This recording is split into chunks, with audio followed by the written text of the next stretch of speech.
I was talking with an American friend and I was shocked to hear that she's still paying off her student loans in her mid-40s. So I'm in China doing study abroad, and I come to this restaurant literally like every single day. I'm obsessed with it, and I always get the steak and potatoes.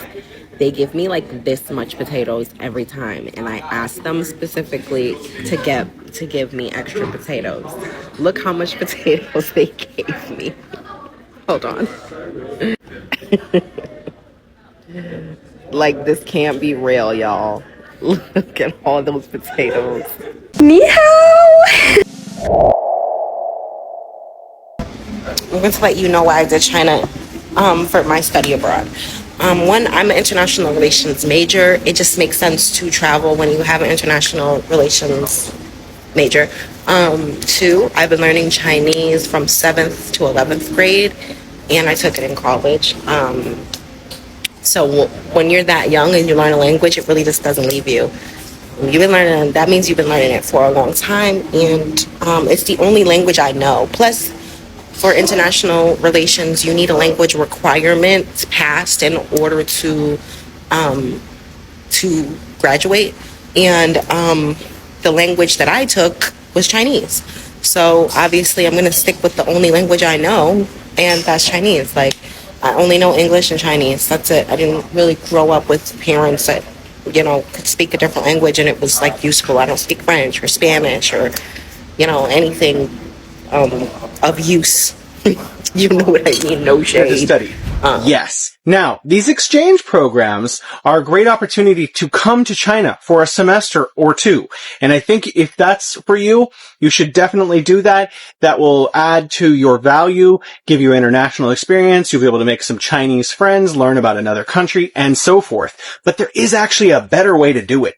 Instead of just coming on one of these exchange programs, consider coming to China for your full degree. Whether it's your bachelor's degree or your master's degree, you can do it for far less cost. Now, if you apply directly to a Chinese university like Tsinghua University, Fudan University, Jiaotong University, etc., you can get accepted and get scholarships and potentially graduate with no debt. The United States is currently suffering a student loan crisis of $2 trillion in student loans, and you can graduate with 30, 50, or a couple $100,000 in debt in the United States just getting a degree or two.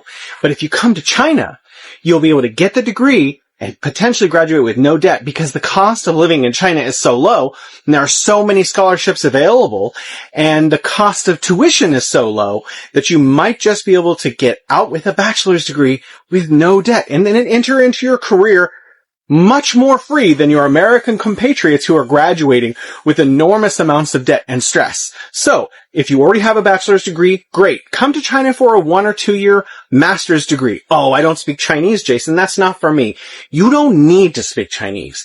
There are an enormous amount of English-only programs where you come and you get your master's or PhD from some of the top universities across China, including Tsinghua University, which is considered the Harvard of China. There are 32 programs at Tsinghua University with master's and PhD programs that are taught in English. Oh, but I wanted to come to China to learn Chinese. Great news. While you're in your all-English program, getting your master's or PhD, you can study Chinese. All students have access to learning Chinese during their entire duration of their studies, even if they're in an all-English program. But I want to come for my bachelor's degree. I'm 18, I'm 17, I have a nephew, I have a niece, I have a son, I have a daughter, and they want to come for their bachelor's degree. Great. Apply directly to the university in China. Do not go through an interlocutor in the United States or elsewhere that says they're going to help you. Some of those are traps, and it's better if you just look at the university page and go through the process of applying directly to the university. And you have a much better experience, and you also have a much higher probability of coming out with no debt, with scholarships, and not having to pay that interlocutor at all. So I hope to see you in China. And one more thing I want to add, right here at the end. It's not just for your own benefit, but you can also be a cultural ambassador between our two great cultures, the United States and China. Consider coming to China or having your niece, daughter, son, or a nephew come to China so that they can go back home to the United States and tell people what life in China is really like. All right, we'll see you next time. Bye-bye. Foreign students in China are seriously smart. They study during the day, run their own companies on the side, buy products from China and ship them back to their home countries. Learning and making money at the same time, why not? Here's something interesting. In China, student visas don't allow you to work, but they're not strictly banned from opening a company in most areas. So yes, in many places, international students can legally start a business. I'm Miji from Shenshin Tax Accounting. How much does it actually cost to study and live in China? Hi Pengyos, it's Matt and welcome to my China Archive series where I answer your questions about studying and living in China. If you guys are new here, hi, my name is Matt and I'm an international student in Suzhou, China, and in this episode we're gonna talk about living expenses. Now, so as far as I know, some government scholarships do give monthly allowances to cover your living costs, but because I chose to go to an international uni, I only got scholarship for my tuition, so that means I'm responsible for my own living expenses. Living expenses. Let's start with weekdays first, and let's start with breakfast. And I am a breakfast person. I literally cannot survive the day if I don't have breakfast. Depends on how hungry I am, but I usually spend around 3 to 8 yuan for breakfast. 3 yuan is like the lower bound if I eat baozi, and 8 yuan if I'm hungry, I get that shoujuabing. And I like that food so much, I made a whole video on it, so go watch it if you're interested. Okay, moving on. Lunch, I usually eat at the school canteen because I'm always on campus anyway, and they range around 12 to 20 yuan. And once again, it really depends on how hungry I am that day. Like if I'm craving like more meat, then it's definitely 18 to 20 yuan. But yeah, the average is around like 15 yuan for lunch. It's been 3 years since I stopped living in America full-time. For some context, I've lived between China, Italy, and America. First thing I will say is that I am 21. No one supports me. Like, I don't ask anybody for money. I don't ask anybody for help. Living in China, like, I'm able to 100% support myself, pay my own rent, feed myself, clothe myself. Like, if I were in America, I would absolutely 1000% have to rely on my mom to help with things probably. Also, I'm a college student. Another huge thing is that I feel like my mind is completely open and I genuinely feel like I could live and thrive anywhere in the world. A big part of that is just that China or Shanghai is just so different from America, and the fact that I could adjust to this, I genuinely feel like I can adjust to anything anywhere, which means that I will be applying to jobs and internships all over the world, not just in America or Shanghai. The thing which is kind of hard for me to wrap my head around is that I went back to America for around like 6 months, and when I went back there, I immediately just felt like I was back in fight or flight mode. And part of that could be because I had gone to New York. But I kid you not, I was so depressed for a good amount of time, and it wasn't until like the end of summer that I was like going back to Shanghai that I was like, okay, like I'm back to myself now. And that took the summer for me to like get back there, but still. But yeah, those are just some of my reflections off the top of my head. Is it really that expensive to go to college there? I know the US has some of the best universities in the world, but I'm just curious, is it really affordable for most regular families? If college is supposed to be an investment, it's really worth it for most people. In China, college tuition is actually pretty low. Most schools charge about $700 a year, and the textbooks don't really cost much at all. That's because the government covers most of the costs, and there's a lot of scholarships and subsidies, so basically no one has to skip college just because they can't afford it. Education here is more like a public service, not a business.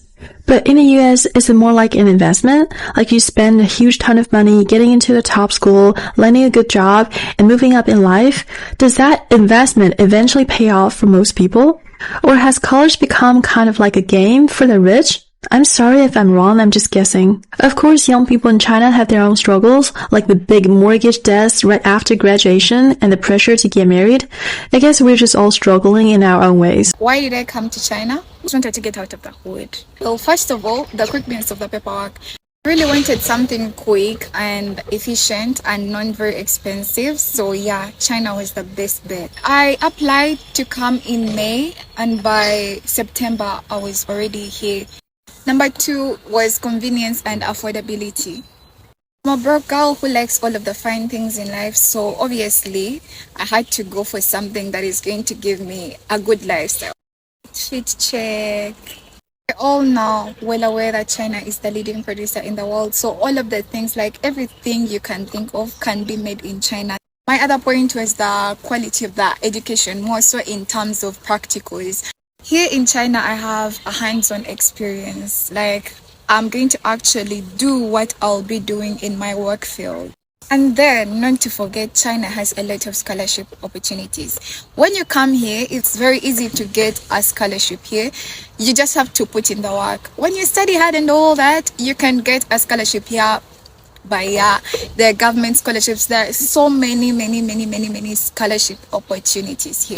Another thing was, it was just out of pure curiosity, because I was really curious about these people, how they act, the things I've been hearing about them, eating snakes, eating snails. I really wanted to know about all that. And I think eating with chopsticks, I used to think that eating with chopsticks is cool. Up to now, I still think like that, yes. So let me give you a tour of Tsinghua University Schwarzman College. I'm graduating in a couple of days, so wanted to give you guys a little tour of exactly what is inside of this building. So let's take a look. So this is the entrance.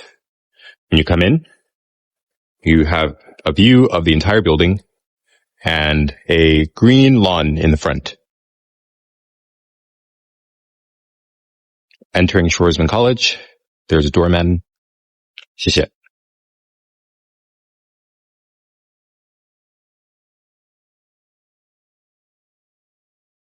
And here is the forum. This is where we enter and chat with our friends. As you can see, the ceilings are really high. We have a circular light here. If we leave the forum and come to the right, we go up these stairs and we have another overlook once we get on the top. Up here on the top, we have flags that represent the countries from every scholar this year. And these flags are also followed up in the auditorium as well, which I'll show you guys later. And look how grand the halls are here. So the ceilings are super high, which really makes the whole space feel super commodious. And we have a view of the outside right here. Now, no tour of Schwarzman College would be complete if I didn't show you the outside winding corridor. So if you open this door right here, we have access to this beautiful corridor that encircles the entire building. So let me give you a better look.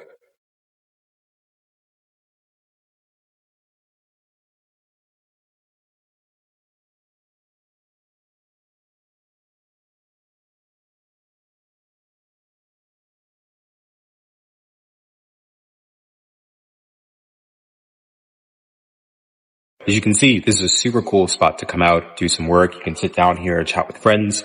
Also just a really nice spot to really see the entirety of the building. And it's just really nice. Especially in the springtime, it's super cool and nice to sit out here in the morning time, sip some coffee, listen to some music, maybe meditate a little bit because it's super quiet. So this is one of my favorite parts of the building actually that I really enjoy coming to. Now that I've shown you all of this, let's head down to B1 and I'm going to show you the rest.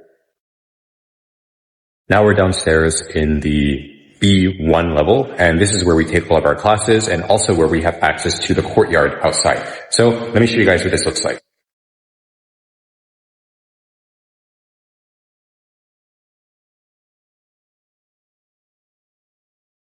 So during the capstone writing season, which is our thesis, I would come here really often, sit in one of these chairs and do my work. And it was really fun before it got super hot in Beijing now. So yeah, but this is just a nice area to come either during the day or at nighttime to just kind of cool out. So now we've seen B1. I'm going to show you guys B2.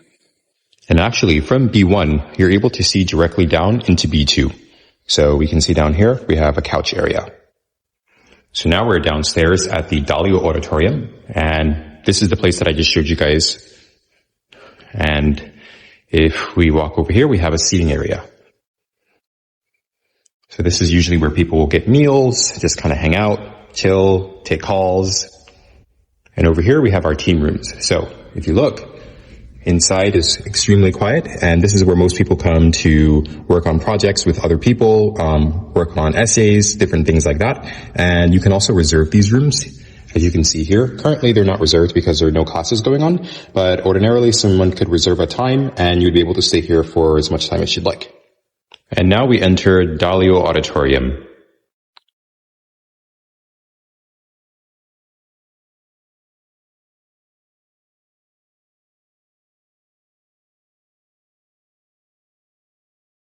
Daliu is not only the place where we come to have community meetings and events, but it's also the place where we come to take some of our classes as well. So you can imagine all of these are filled with students and we all take classes. Definitely have had a lot of good memories here at Daliu Auditorium and I'm definitely going to miss it a lot. But yeah, it's super cool. So let's head to the next location. So here is B3. This is a pretty interesting location because it is a bomb shelter, actually, as you can see on the doors over there, which I'll give you guys more close up on in a second. But we also have a ping pong table, so that's pretty cool. So yeah, really heavy duty stuff. But outside of that, B3 is just where we go to do our laundry. We also have a music room down here, and that's pretty much it. It's mostly used by staff, and we don't really come down here that much unless we need to use the laundry machine, or maybe if we're playing the piano. But that's about it. So without further ado, I'm going to take you guys upstairs and show you guys what we live like.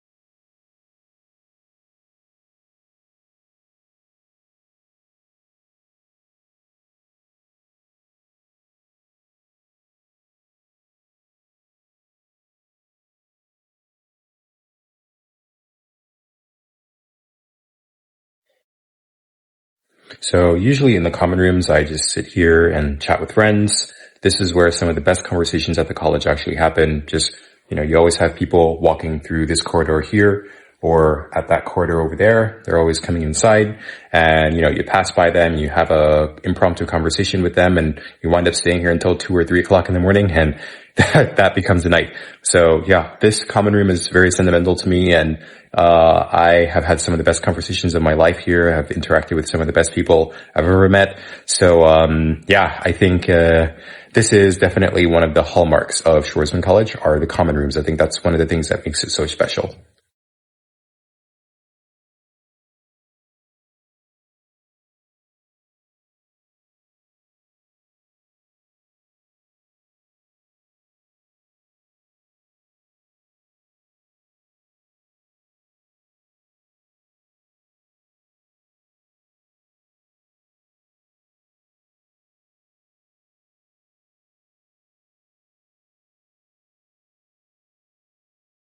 So this is my room for the next year. Let me give you guys a little tour. So this is my closet and quite a large closet space. I already have some of my things in here, some suitcases, and we have some more storage space up there. So definitely more than enough space for all of my clothing, which I have to say I'm quite surprised about. I have a mirror right here when I walk in. Look at the fit of the day. Ooh, ooh. Ooh, ooh, ooh, okay. Enough of me. Over here, we have our bathroom. So this is a shower. More than enough space. And over here, we also got some storage space. They gave me a hair dryer. That's going to be very useful. And 1 roll of toilet paper. So definitely got to go with some of that. And there I am again. And here is our sink. And when we come out here, then this is going to be my study space over here. I'm so touched. One of my friends gave me a handwritten letter. This is just making me feel so welcome. So thank you so much to her. And this is going to be some of my storage space. So I have quite a bit of it, if you can see. And have some more over here. And also some more cubbies over here as well. So yeah, definitely will be able to put all my things in here, but this is my workspace down here as well. So this is going to be quite nice. And I got a little goodie bag as well, which I will open in the next video because I'm about to go get some dinner in a second, but I just wanted to do this quick little room tour. And this is my view of Schwarzman College, which is absolutely stunning. And I don't know if the video is actually capturing the scale and the size of this building, but whoa, it is absolutely gigantic, guys. It's gigantic. And here's going to be my bed.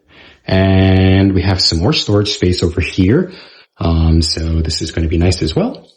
And yes, so this is my room for the next year. And I have to say, I am very, very excited to be here.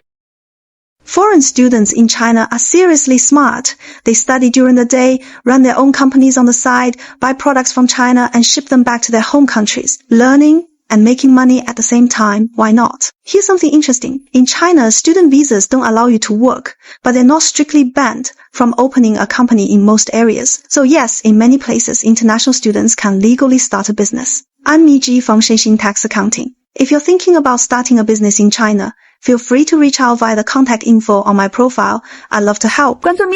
What makes your campus life here unique? Well, I would say it's the diversity. In my year alone, we have students from Thailand, Malaysia, the United States, the United Kingdom, Canada, Indonesia, and Pakistan. It's truly a real opportunity to foster a lifelong international friendships and connections. I'm in the film and television communication track, and our professors guide us in creating documentaries. Many have received top awards at prestigious film festivals. Our school provides Bloomberg Terminal access for real-world journalism practice, and we also visit companies like Baidu and ByteDance to understand real media landscape. International students, if we want to find internships in China, is there any discrimination, or are we more advantaged? Are we more privileged? Higher payments. Internationals, the foreigners, they get paid more than locals? 0.5 more than us, times more than us. At least 1.5 times more than the locals? I think so, yeah. Actually, I think it's hard for you to find an internship. But when you really found the internship, you have advantage. Your foreign students want to be native, and we are occupying the Chinese markets. So you are very familiar with international markets. How do you find internships here then? By app called 实习生. Dear Americans, there are only two reasons why you should study in America. Either you need to do a job that requires an American degree, perhaps a doctor, or you are an immigrant who wants to study in America, get an OPT visa extension to find a temporary job, and then find a visa sponsorship. All the rest, you don't need to study in America. You already have the most valuable thing in the world, which is an American passport. You can work in America no matter where your degree comes from. You know that we have universities all across the world? When I will have my kids, I will tell them this. If you want to study in America, you will pay. I will tell them this even as a billionaire. You were told education is the way out, and it can be. But in America, they turned it into a trap. Let me be clear. Education is important. Knowledge is the power. The problem isn't education itself. The problem is how they made it into a debt machine. In America, the average student graduates with $37,000 in debt. Some owe a lot more. In China, college tuition is around $900 to $1,200 a year. That's about $4,000 for a 4-year degree. Most students graduate without debt that follows them for life. But in the US, when you owe that much money, you can't take risks. You can't walk away from bad jobs. You can't speak up. You stay quiet and obedient. And the lenders, who also fund your politicians, keep getting richer. This isn't about giving you knowledge. It's about keeping you in a system where the ladder is always out of reach. What if American dream was always built this way? Amazing viewer, I'm glad that you watched this extent. Thank you so much for being here. I love and appreciate you. It has been an informative compilation. I hope it was informational to you. We can see that there are opportunities out there. You just have to step out and go out there and go beyond, You don't have to drown in debt while you could have an opportunity to study. There is an opportunity for you to study free of debt in the best university and also connect with other people, challenge your mindset, challenge your worldview. There are opportunities here to study in China. Scholarships are there. You just have to do your research, find them, apply, grab a chance and move on. Apart from studying in China, there are also opportunities for you to teach in China. You can also apply as an English teacher and also get to live the life, get a good payment, live a quality life, save on money, and get the best retirement. I think that's all we want from this life, having the best retirement, living. So first day of school!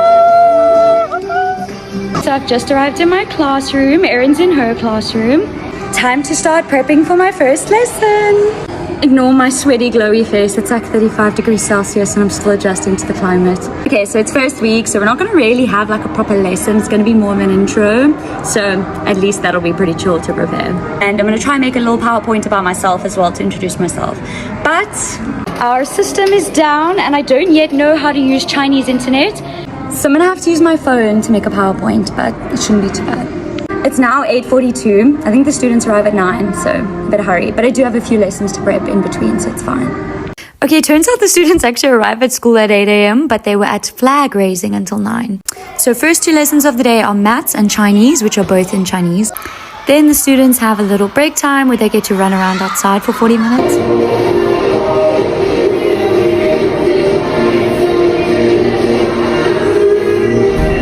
So I didn't get to film it, but I had my first 2 English lessons of the day, and then the students had lunch at 12 o'clock. And then the teachers get a nice long lunch break from 12 till 2:15. Lunch is free, so we can't really complain about the food. Then we have our last few lessons for the day. It is so hot. When I tell you we are dripping in sweat. Like dripping. Drenched. It's like a swimming pool on our body. It's 4:45 and it's home time. Yay, we made it through our first school day.